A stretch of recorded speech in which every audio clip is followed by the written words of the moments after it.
If you think Romans 11 was introducing something new, you missed what Moses already said. When most people read Romans 11, they focus on the phrase, the fullness of nations. But before Paul ever mentions that phrase, he spends several verses talking about Israel's blindness. And then he quotes Moses.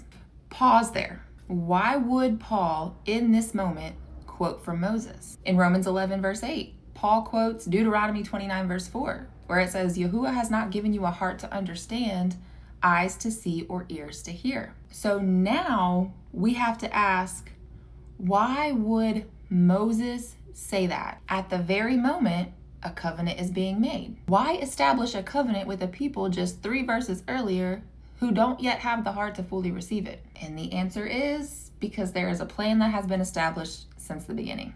Deuteronomy 29 exposes the condition, but Deuteronomy 30 promises the transformation and restoration. Because just 1 chapter later, Deuteronomy 30 verse 6, it says, Yahuwah your Elohim will circumcise your heart to love him with all your heart and with all your soul. So it goes from you don't have the heart to understand to he will give you that heart. And Paul knows exactly what he's doing by quoting Deuteronomy 29 verse 4. Most people think that Paul is talking about blindness from a position of individual and or national disobedience, when the verse Paul is quoting from says that Yahuwah has not given people a heart to perceive, eyes to see, or ears to hear.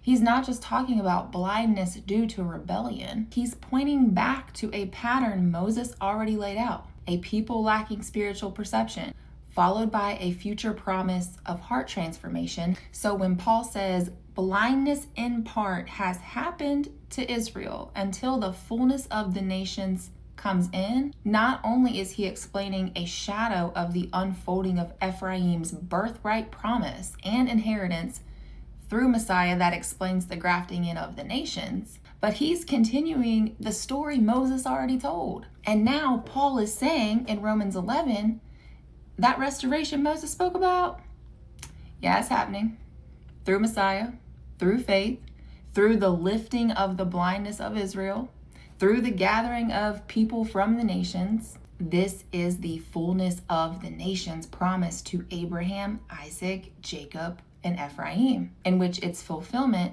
is found in Messiah. And Paul is saying, I don't want you to be ignorant of this mystery. This is the unfolding of covenant restoration, where hearts that once could not perceive are now being circumcised and transformed to love him fully, just like Moses said.